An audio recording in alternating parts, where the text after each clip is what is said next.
We have nothing to suggest that foul play is a part of this at all.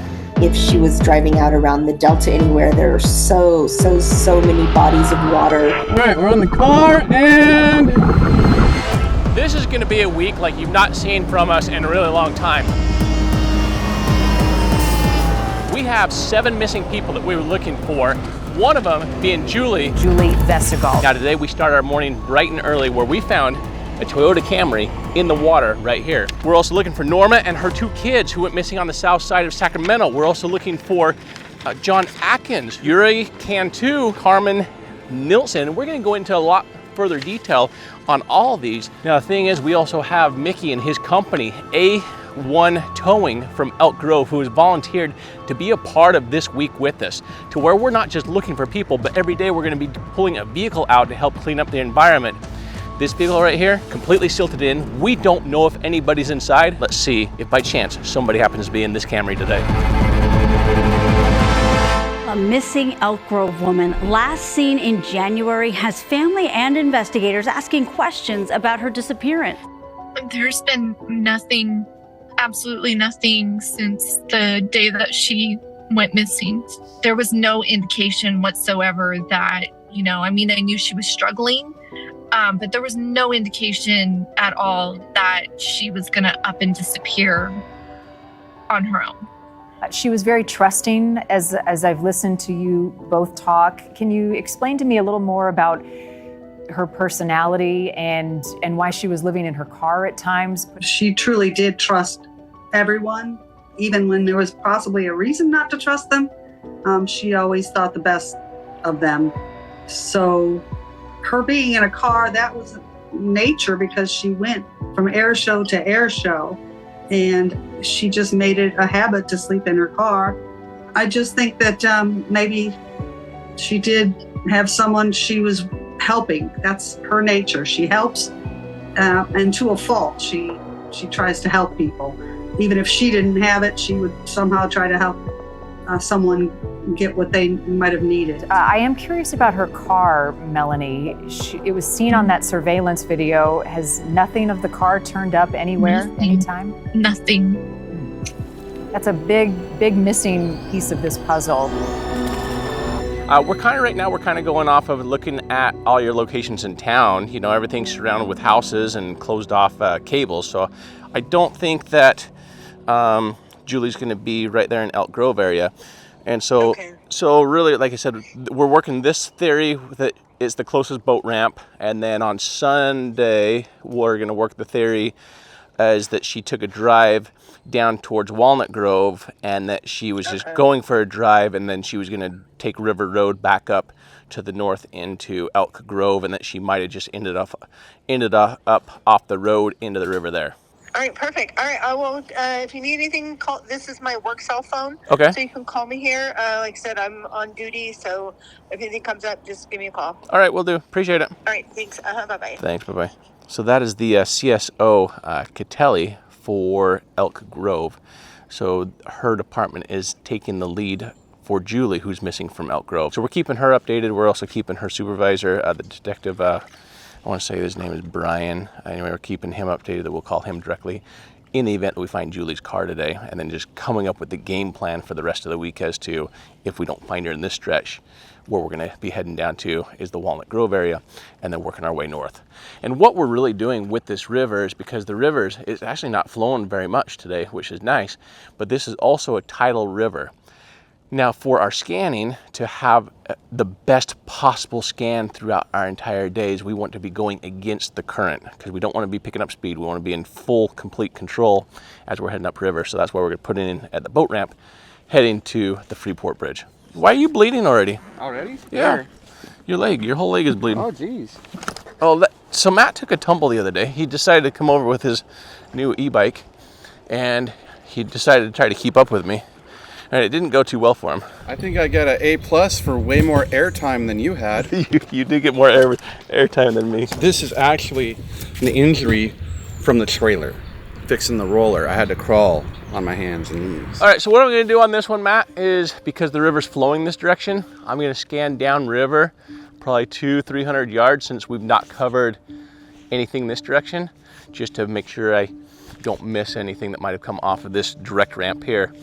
And then we're going to be looking for, we have a lot of these newer posts that are at the parking lot here. So we have to make sure that we're conscientious of all these other missing persons cases in the area, south side of Sacramento down to Stockton. Because, you know, even out of Stockton, this is where we found Arnell. Maybe solve some of these other cases and maybe solve a case that we're not even aware of.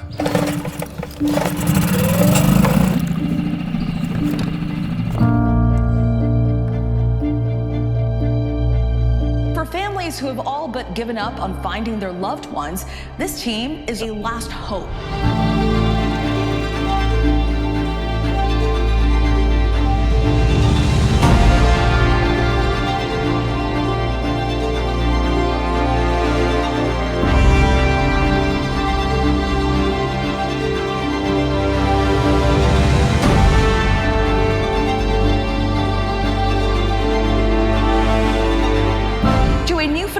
Civilian divers cracking cold cases for free.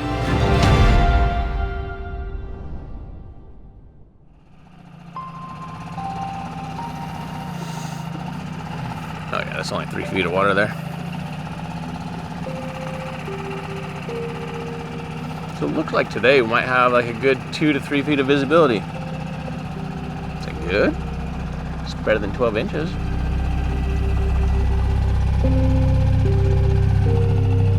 Yeah, so I can't tell on that one. Very calm, so it's going to give us a good 45-degree reading as we come across it at some different angles here. Right there, see? Yep, that's a car. Upside down, I believe. That's right there, in line with the boat ramp. How far away from Julie's last known location is this? This is her closest location right there. See the car? We'll throw up the aerial map. And you take from her neighborhood that she was in, and you come directly from Elk Grove to the Sacramento River. Now head north, come across the Freeport Bridge, and to this boat ramp. This is the closest boat ramp into a large body of water from her house. And I want to believe that those are wheels that I'm seeing on there with the car. And she's driving a 2005 Toyota Camry, and it's going to be a Georgia license plates today because she was visiting her mom from back east. All right, right there. Okay, yep, that's a car upside down. All right, let's go lock onto it. Perfect, thank you. All right, so you can see the magnet going down.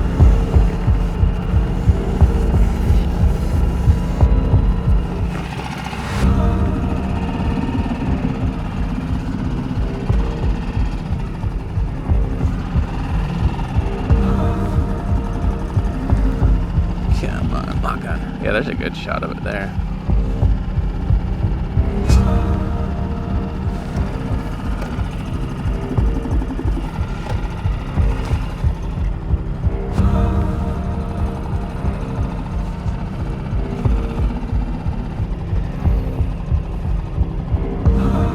I can see him swing right into it.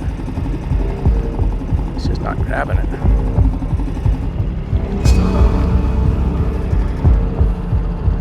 There we go. There we go. That's what I wanted. See, look, all right, there's a good shot for you. So that is 12, 14 to 16 in length. All right, guaranteed a car right there. If that car doesn't match any of the cars we're looking for, are you going to be popping windows and clearing it? No, because we have the tow truck coming today, that we're working with a tow truck, normally we would be breaking windows underwater if it's not the vehicle that matches anything we're doing, just so we can clear it the best we can. However, because we have a tow truck lined up all week, what we will end up doing is we will end up working coordinated with him to pull the vehicle in as safe a manner as to not destroy anything inside, just in case there happens to be somebody in there. And then we'll open up the windows once we're up on shore. And is this is the same tow truck driver that we worked with last time, right? No, this is a different tow truck driver. So this one is the one that Elk Grove uses most often. And so he's agreed to come out on his dime for any vehicles that we find this week. So we don't want to take advantage of him and say, all right, well, we have 18 cars there and another 3 here and 23 cars that we know of right now in the area. So we're kind of going to work them in groupings that will pull at least 1 car a day to help clean up the environment. Look at that. What is that? Is that a dock? Or is that a car? Oh, I think it's a tree log based on this sonar image. So like I said, we want to make sure that we're conscientious of his time, and that's why we're also going to get everything pre-rigged and ready. And so the local police department is also on board with our coordinated efforts to do this. Does the detective have any leads for Julie, or are they kind of just at a point where they just need more information to continue? Yeah, so really the detective, they don't have any real leads other than the camera footage of her car being seen just south of her mom's house over there on Elk Grove Boulevard, and it was like Hayden or something, I forget what the crossroad was. But that's the only lead that they have to go on, is that she dumped her purse out, she left with no phone, maybe a temporary ID, and that was about it.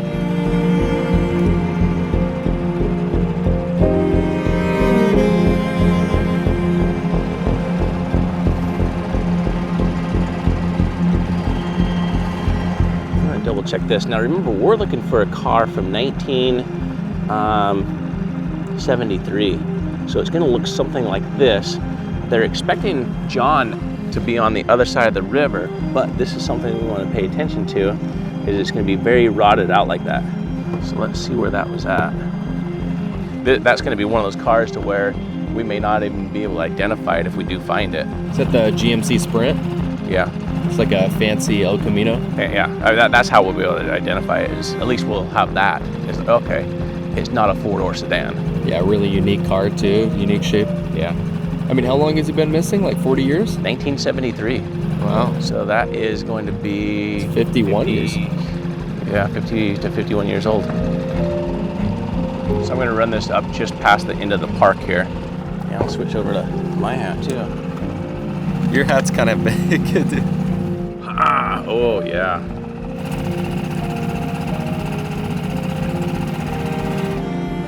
All right, so this is where I still have that car that's popping up here.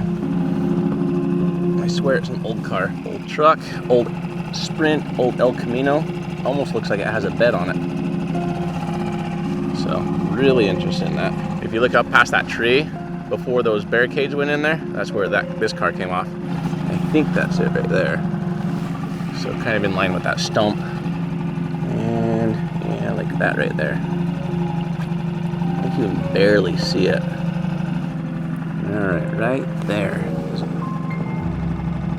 No, it's a tree log. And yeah, it's weird how you'll hit something with sonar one way and then you'll feel like really confident, and then you'll hit it 3 or 4 different ways and it's just like wah, wah, wah. No, there it is right there. I swear it's a truck bed like that Sprint. Yeah, I don't want to spend all day just spinning around this. Like every time I'm ready to leave, I have what appears to be like a old, right there, see that? Why don't you put a magnet on it, just see if it sticks? Because I mean, you're going to be diving up there anyways. Yeah, because I could hit this and then float down to the other one. I mean, with it being in the water for 51 years, it would be hard to make out. No, I know. Yeah, I know.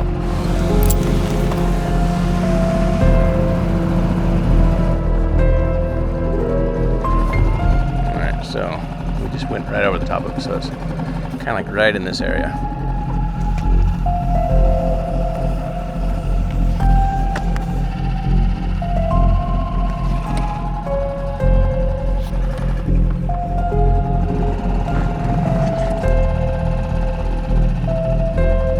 There it is, there it is, there it is.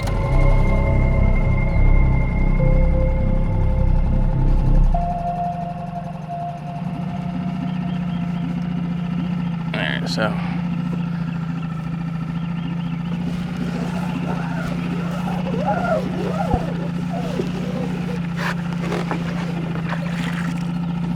Sand there. That's not what we're looking for.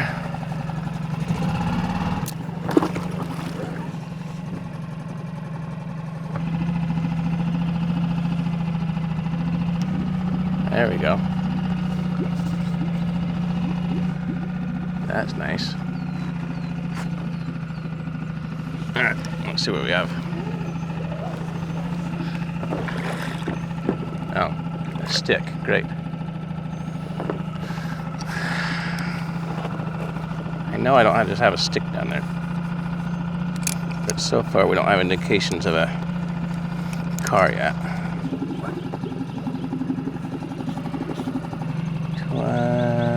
I don't know, this might just be sticks. That could just be the tree. You telling yourself what you want to hear, or? I don't know. Yeah, no, I don't know. I mean, I don't know. Because I'm only getting sand, I'm not getting any.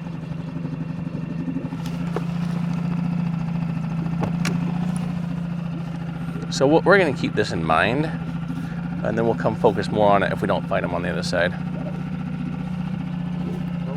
I mean, like I said, you see what you want to see, and I'm just not getting any chips when I'm dragging across that area. It's just all sand. So.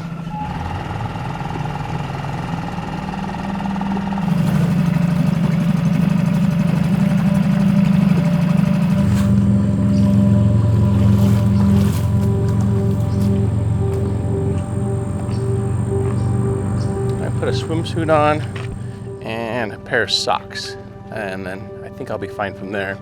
Let's do this for my dive though. When I head out and down, I want to take a rope with me to just latch onto it solid. No, actually what I'm going to do is I'm just going to take a carabiner down with me, so that way I can attach that one solid to it. That way I can yank on that thing, and then we'll come up with a game plan to head back down and rig it, is what we'll do, because that one's coming out for sure today.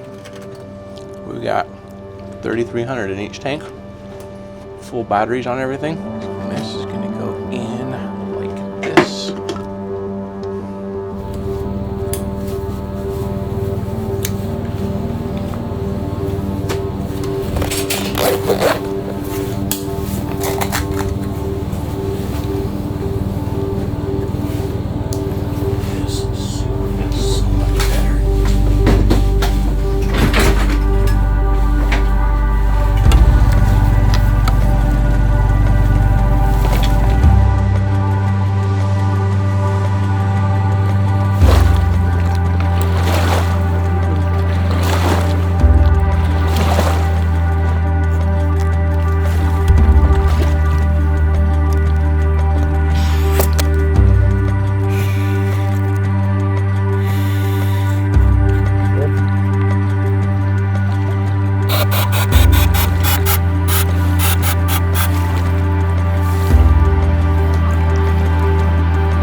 Down and find Julie. All right, we're on the car, and it's a California car. All right, license plate number is 5KF 5KFL. It's not that, but anyway, let's fasten this. Where'd my dive magnet go? All right, let's make sure we get a secure lock on here. All right, that's in there pretty good, but we want to make sure we fasten it in there even tighter. All right, so that's fastened on there nice and tight. So what we want to do is see if we can identify type of car, license plate number, if anybody's inside, and then we'll rig it. 5KF L87, California. 5KF L87. No, the back window's up. Front window is silted in. Look, you can't even get to half the car. The front part of it's completely buried. A lot of hooks on here. Got some racing wheels on there.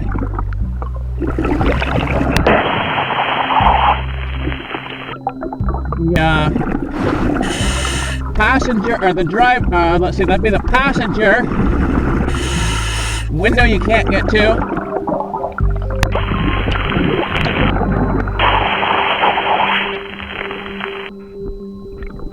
A lot of fishing line. That's really dangerous. So we're gonna come back down. We're gonna fasten around here. So we'll bring a chain down for this one. So a chain here and a chain here. I forgot to put the knife on my ankle, so I don't have my big knife on me right now. Make sure I get it.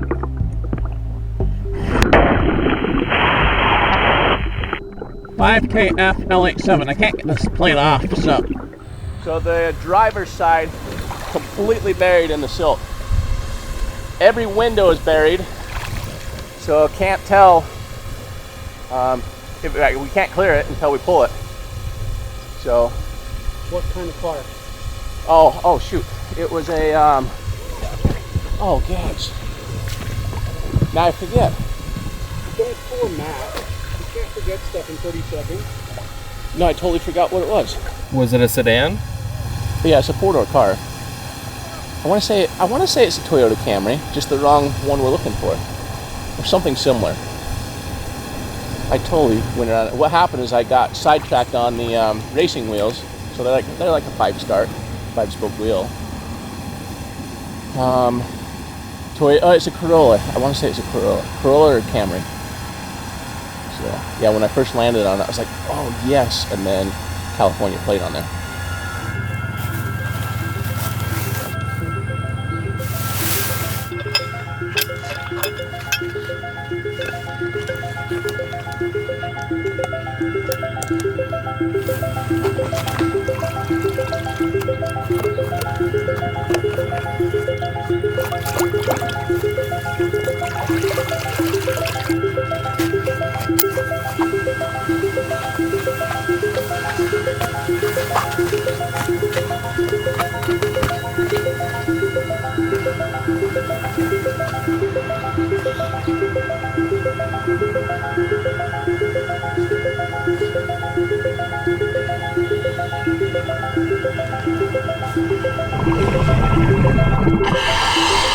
Alright, now we're heading back down. Alright, that's on there.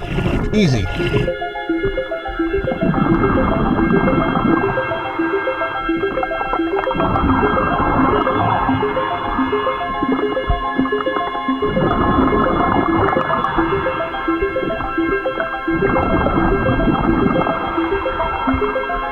Alright, so that one's attached to there.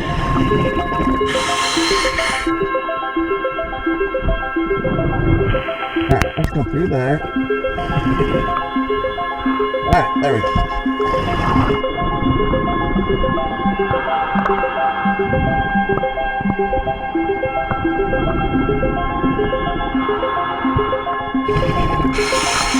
That is all hooked up now. We'll come to that in a minute. Now, let's see what kind of car this is. If we can.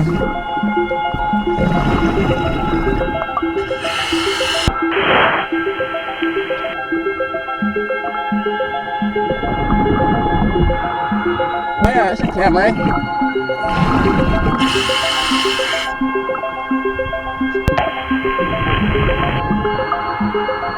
Alright, there we go. It is a Toyota Camry. Oh. California plate? Yeah, so that's why in my mind I'm like, oh, I found the car when I first went down for Julie, but then it turned out to be California plates.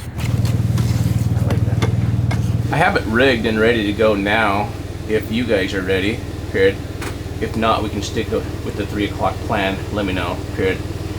This is a Toyota Camry, but not the Toyota Camry we're looking for, period. Have you brought a drill here too? Hey, how's it going? Good, good. I'm Jared. Alex. Alex, pleasure to meet you.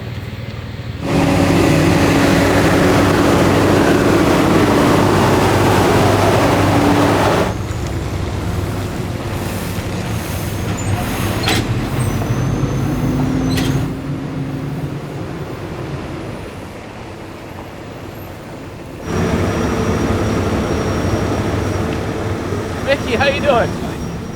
Hey, thanks. I appreciate meeting you, and thanks for playing with us this week. So the car is facing upstream. This part of it completely covers sand down. I'm currently rigged to this wheel here, and then I couldn't make this strap and Y bridle it in the middle, so I've actually went around the frame right here, and then I'm attached to it right here with our line. So I've got a 50-foot line on it to a 100-foot line, and so whatever options you want, we've got enough, and we can run the boat out to hook up to it at the 50-foot mark if you want. So this is the shores here, and that's how it's sitting in the water. This is how it's sitting, yep. So we'll just grab it here, like, and it'll spin around. We sure hope so, yeah. Yeah, with this it will. So.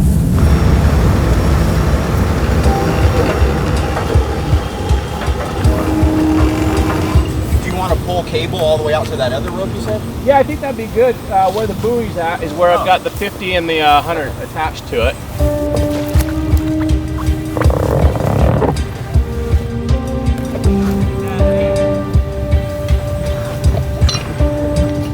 Okay, let's bring that here. We can pull that one up. Oh, come on. That's connected, that's connected, that's connected. All right, there we go. All right, you're good.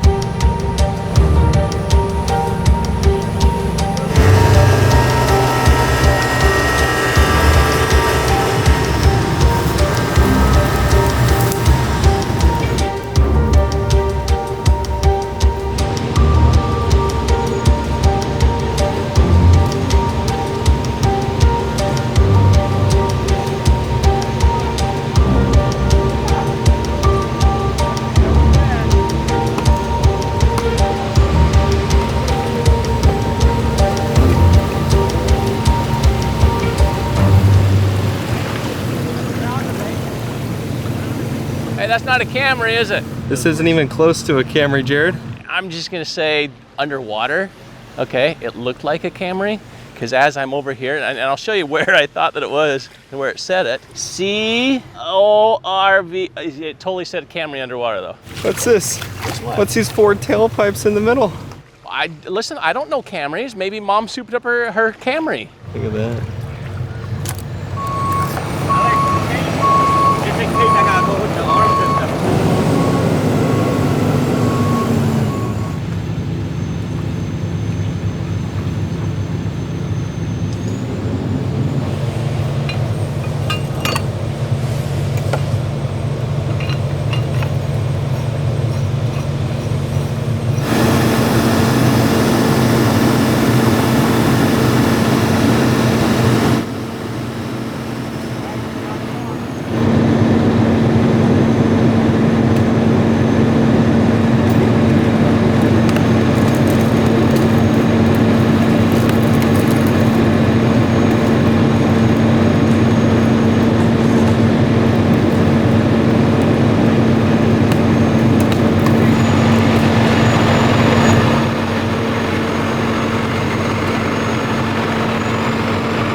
Those are some monster crawdads. That's dinner there. We got a couple of them on there.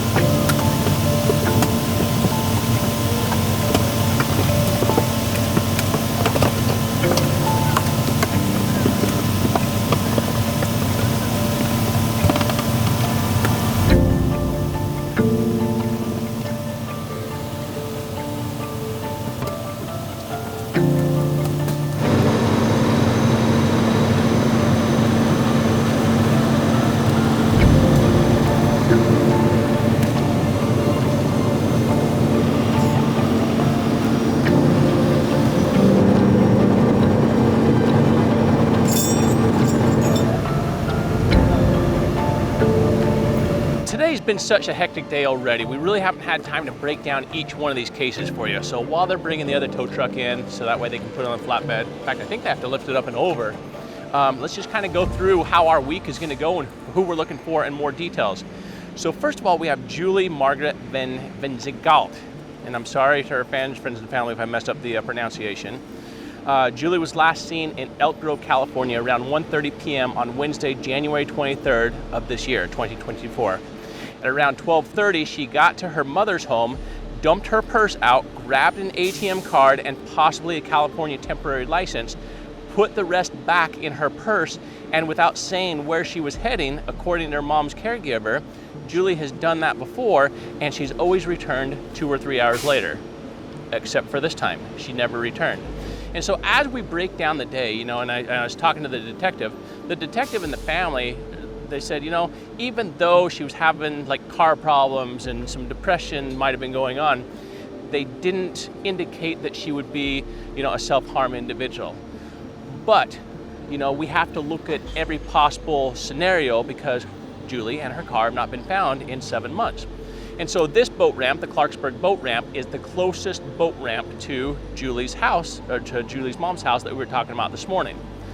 But while we're here for the week, we're not just looking at potential boat ramps, we're looking at, you know, potential accident locations. And so while this side of the river has a lot of guardrails, the other side has a lot less. So, you know, over the course of the next couple of days, we're gonna make our way down towards Walnut Grove and really run that side of the river, the east side of the river, up a lot more. We also have John Atkins. Now, John Atkins, quite the story, his kids reached out to us after we found Arnell Tavares on accident a couple of months ago. And so what his son says, I just saw a Facebook post. My father went missing. He disappeared in October 1973 between Freeport and the Cortland Bridge, which is the Paintersville Bridge. Now, initially they said that he was driving a company vehicle, so they don't have any pictures of it because it was just a company rig, a GMC Sprint, and he was on a sales call. He had a heart condition, and we believe that he suffered another heart attack and went into the river on the Sacramento County side, which is the east side of the Sacramento River. My memories of the event differ from the news stories, which indicate he was likely headed home from Freeport after closing a deal at a local bar. Any assistance we can provide. So we're meeting up with Scott and his sister tomorrow, where we'll put in here at Clarksburg again, and then we'll head up to the east side and we'll run up to Freeport. Now, Norma is also missing from the area. Norma and her sons Thomas and Richard, they disappeared from Sacramento on July 15th of 1978. Now, they didn't have air conditioning at home, and during hot weather, Norma would often take the children for rides in the car to stay cool. They may have done that on the day that they disappeared. How far does Norma go for a drive, and does she take River Road south on one side and take it north on the other, and she does a nice little loop to stop at a beachy locations like this and take the kids swimming for the day? So what we're looking for is a 1965 Pontiac Le Mans with a California license plate 254 SBI. So next up is Carmen Nilsson. She went missing November 20th of 2016. Now, she's also from Sacramento, California. And there's a lot more than from Sacramento that we're going over. These are just the cases that when researching them, I felt as though they might be on the south side of Sacramento on River Road on one of these two sides. So that's why we want to make sure that we keep them in mind as we're in the area.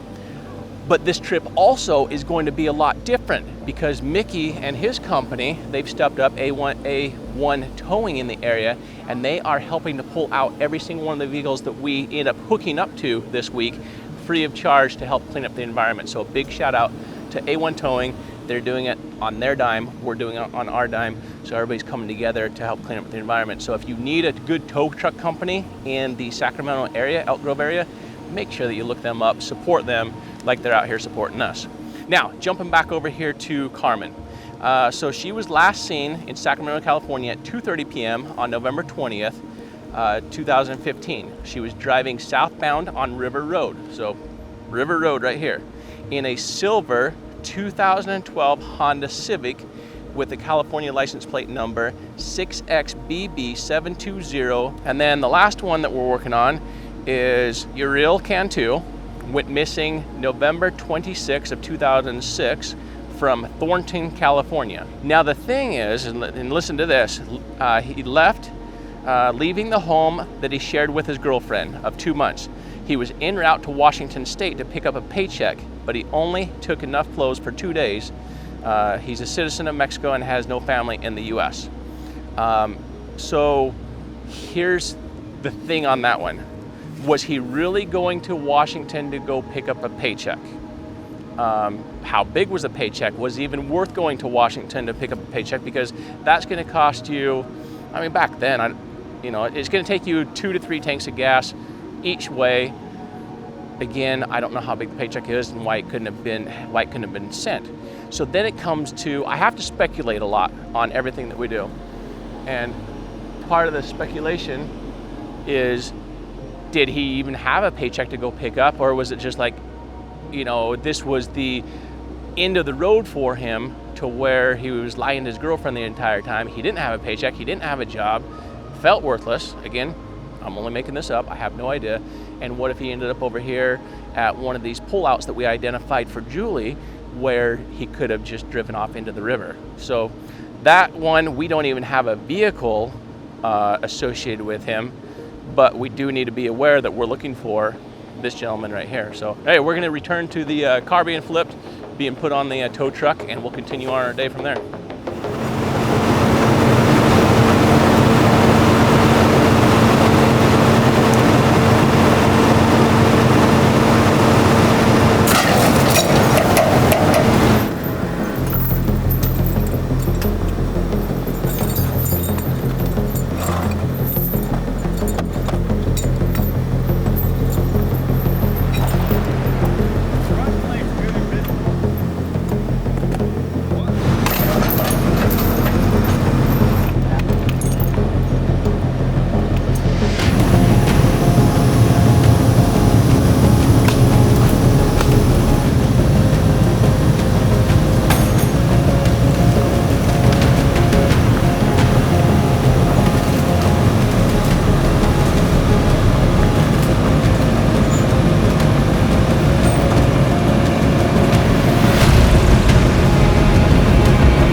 we're going to do is we're going to take a nap and relax for a little bit, work on into the evening here, and finish running to Freeport Bridge today. Okay. And then, depending on what we find here, if we find something, we'll mark it tonight. Okay. And then if not, then we'll pick something up at Steamboat tomorrow. Okay. Do you just kind of want to go like, hey, we got something and go, or you want to kind of plan like on certain times of day? Yeah, I mean, if you find something and you want to rig, just call us. We could be out here within the hour, okay. Probably sooner. Well, perfect. Hey, I appreciate you. Thank you. Yeah, absolutely. We appreciate you for being a part of this with us. So.